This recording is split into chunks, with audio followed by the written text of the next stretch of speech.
केंद्रीय गृह एवं सहकारिता मंत्री अमित शाह शनिवार को छत्तीसगढ़ के जगदलपुर में आयोजित बस्तर दशहरा महोत्सव में शामिल हुए। इस दौरान उन्होंने नक्सलियों से किसी भी तरह की बातचीत की संभावना से इनकार करते हुए कहा कि वे सरेंडर करें और बस्तर के विकास में सहभागी बने। उन्होंने एक बार फिर 31 मार्च 2026 तक देश से नक्सलवाद के खात्मे का संकल्प दोहराया और कहा कि हथियारों के दम पर बस्तर की शांति भंग करने वालों को सुरक्षा बल मुंह तोड़ जवाब देंगे।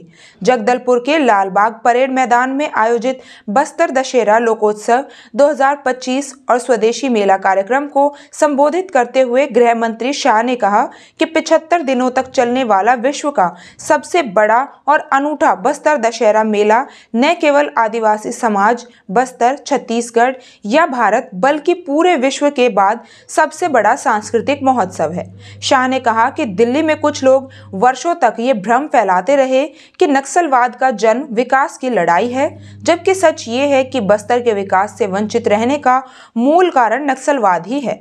आज देश के हर गांव में बिजली, पेयजल, सड़क, हर घर में शौचालय, 5 लाख तक स्वास्थ्य बीमा, 5 किलो मुफ्त अनाज जैसी सुविधाएं पहुंच चुकी हैं, लेकिन बस्तर प्रगति की इस दौड़ में पीछे रह गया है। गृह मंत्री ने कहा कि प्रधानमंत्री नरेंद्र मोदी की तरफ से आश्वासन देना चाहते हैं कि 31 मार्च 2026 के बाद नक्सलवाद न तो बस्तर के विकास और न ही बस्तर के लोगों के अधिकारों को रोक पाएंगे।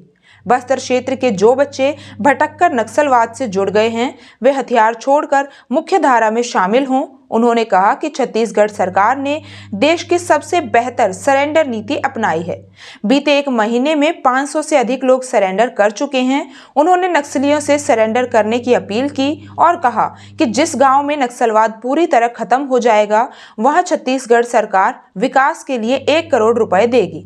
केंद्रीय मंत्री अमित शाह ने स्वदेशी जागरण मंच द्वारा आयोजित स्वदेशी मेला का जिक्र करते हुए कहा कि प्रधानमंत्री मोदी ने लंबे समय से स्वदेशी पर जोर दिया है। अब प्रत्येक घर को यह संकल्प लेना है कि हम केवल अपने देश में बनी वस्तुओं का उपयोग करेंगे।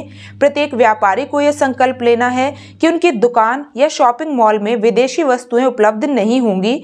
यदि 140 करोड़ की आबादी स्वदेशी के इस संकल्प को आत्मसात कर ले तो भारत को विश्व की सर्वोच्च आर्थिक शक्ति बनने से कोई नहीं रोक सकता।